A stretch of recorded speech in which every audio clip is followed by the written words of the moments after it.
Christian, and today I am looking at 2 John, the only chapter, starting at verse 1. My dear congregation, I, your pastor, love you in very truth, and I'm not alone. Everyone who knows the truth that has taken up permanent residence in us loves you. Let grace, mercy, and peace be with us in truth and love from God the Father and from Jesus Christ, Son of the Father. I can't tell you how happy I am to learn that many members of your congregation are diligent in living out the truth, exactly as commanded by the Father. But permit me a reminder, friends, and this is not a new commandment, but simply a repetition of our original and basic charter, that we love each other. Love means following his commandments, and his unifying commandment is that you conduct your lives in love. This is the first thing you heard, and nothing has changed. Recently, I went to a church conference, and I'm running at a hotel because I'm running late, which is pretty much normal for me. And I'm trying to get out the door, hit the shuttle so I can get to church on time. And the front desk clerk stops me because he wants to ask me about church. And he wants to know about the Bible and what's the difference between being a Christian or Catholic or what other religions think differently about different Bibles and what are the different versions and which one is true. And in my head, for actually a moment, I actually went, oh no, I'm going to be late for church.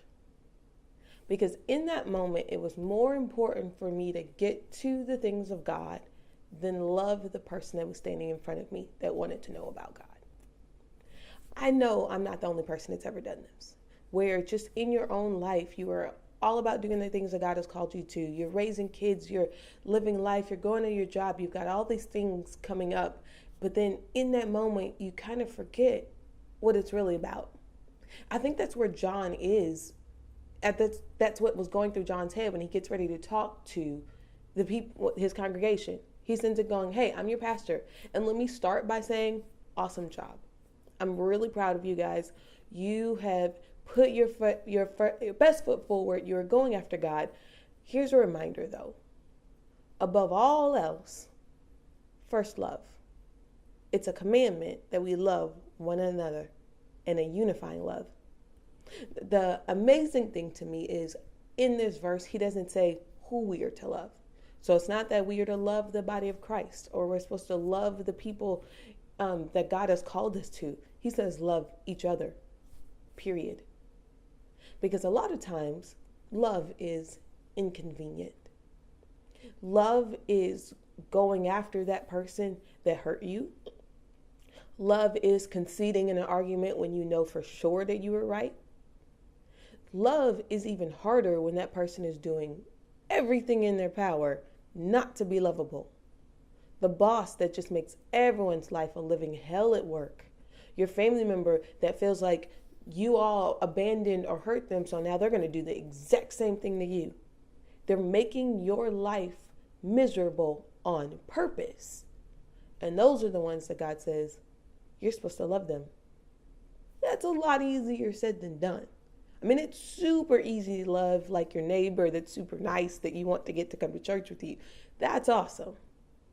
But when it's your neighbor who purposely throws trash over the fence so it ends up in your yard and you still have to love them and want them to go to church with you. John looks at him in verse 2 and says, verse 3. Let grace, mercy, and peace be with us in truth and love from God the Father and from Jesus Christ, Son of the Father. Grace, mercy, and peace. That means regardless of the circumstances, I'm still extending grace and mercy. Regardless of whether I'm right or wrong, I'm about making peace in this situation. And then he says to operate those things in love and truth. Love and truth is a little bit difficult. Because when you're looking at somebody and you know they are not making awesome decisions and you actually have to be completely truthful about that, but still love them in such a gracious and merciful manner where you go, your actions right now, they're not okay, but I'm still here for you. Offering peace up in every moment on Christmas Day when both sides of your family are there. And all of those issues where it looks like you really want to go after God and do all the awesome things for God, but people are not making that easy. He says, unifying love for each other.